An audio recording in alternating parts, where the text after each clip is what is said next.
শুনেছি রাসূল সাল্লাল্লাহু আলাইহি সাল্লাম বলে গেছেন, শেষ জামানায় পৃথিবীর বিভিন্ন স্থানে এমন কিছু জাতিগোষ্ঠী থাকবে যারা সবসময় নিজেদেরকে আল্লাহ এবং কোরআন ও ইসলামের পক্ষের লোক দাবি করবে, কিন্তু যখন পৃথিবীর কোনো বৃহত্তর স্বার্থ তাদের সামনে এসে দাঁড়াবে তখন তারা আল্লাহ, হাদিস এবং কোরআনকে ভুলে গিয়ে সেই স্বার্থের পিছনে দৌড়বে।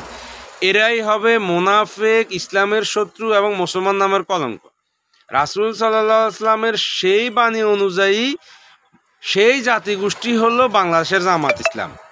জামাত ইসলাম শিরককারী, কবিরা গুনাহকারী, মহাপাপী, মুনাফিক এবং শয়তানের দোসরের একটি দল। সেটা তাদের কথা এবং কর্মকাণ্ড অনুযায়ী আমি আপনাদেরকে প্রমাণ দিচ্ছি।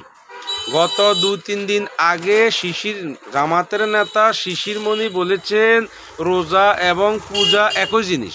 এটা শোনার পর অনেকেই বলতেছে এটা শিরক। না ভাই, এটা শিরক নয়, এটা হলো কবিরা গুনাহ। এরপর 1991 সাল থেকে 2024 সালের 4 আগস্ট পর্যন্ত জামাত ইসলামের বক্তারা বিভিন্ন ওয়াজ মাহফিলে বলেছেন হিন্দুদের পুজোয় যাওয়া গুনাহ এবং পুজোয় গেলে ঈমান নষ্ট হয়। কিন্তু আমরা এবার দেখলাম জামাতের নেতারা হিন্দুদের দেবদেবীর সামনে গিয়ে হিন্দু ধর্মের লোকজনের সাথে কোলাকুলি করতেছে। ইয়াতে স্পষ্ট বোঝা যাচ্ছে তাহাদের ঈমান নাই জামাত ইসলামে। তারপরে আসেন, জামাতের লগো থেকে আল্লাহর নামটি তারা বাদ দিয়ে দিয়েছে। কেন বাদ দিয়েছে? জামাত ইসলাম দেখলো মুসলমান দেশগুলো ব্যতীত ইউরোপ, আমেরিকা সহ যত দেশ আছে বিজেপি, তাহারা যদি জামাত ইসলামের লগতে আল্লাহর নামটি দেখে তাহলে তাহারা জামাত থেকে মুখ ফিরিয়ে নিবে। এটার জন্য জামাত ইসলাম আল্লাহর নামটি তাদের লগো থেকে কেটে দিয়েছে। ইহাতে তারা মহাপাপ করেছে, তাই জামাত ইসলাম মহাপাপী।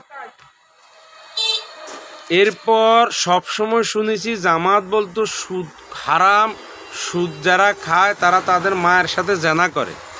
কিন্তু শেখ হাসিনা চলে যাওয়ার পর জামাতের কিছু বক্তা বলতেছে কিছু কিছু ক্ষেত্রে সুদ হালাল।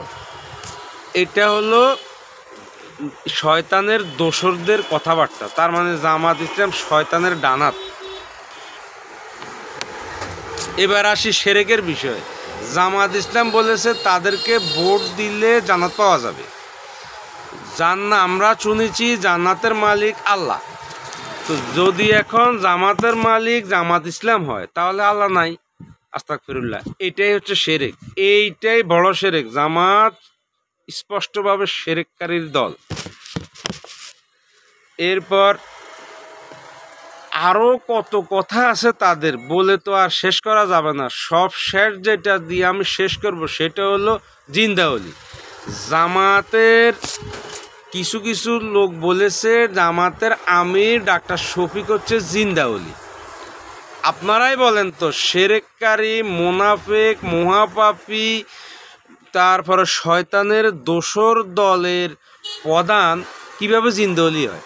জিন্দাওলি বলতে আল্লাহর বন্ধু। তাহলে এই মহাপাপী শিরককারী দলের প্রধান কিভাবে আল্লাহর বন্ধু হয়?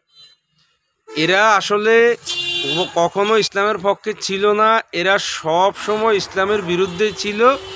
মুখে বলতো ইসলাম, ক্ষমতার জন্য এরা ইসলামকে শেষ করতে একটা সেকেন্ডও সময় নেয়নি। তাই আমি বলবো এদের থেকে সবাই মুখ ফিরিয়ে নেন। আমরা হয়তো যে দল করি না কেন, আওয়ামী লীগ, বিএনপি, জাতীয় পার্টি, অন্য দল, তারা কিন্তু ইসলাম বিরুদ্ধে কাজ করে না। এই জামাত ইসলাম ইসলাম বিরুদ্ধে কাজ করে। যাই হোক, যদি এই ভিডিওটা আপনাদের ভালো লাগে তাহলে একটা লাইক দিবেন এবং আমার চ্যানেলটি সাবস্ক্রাইব করবেন। আগামীতে আবার দেখা হবে। আল্লাহ হাফেজ। আসসালামু আলাইকুম।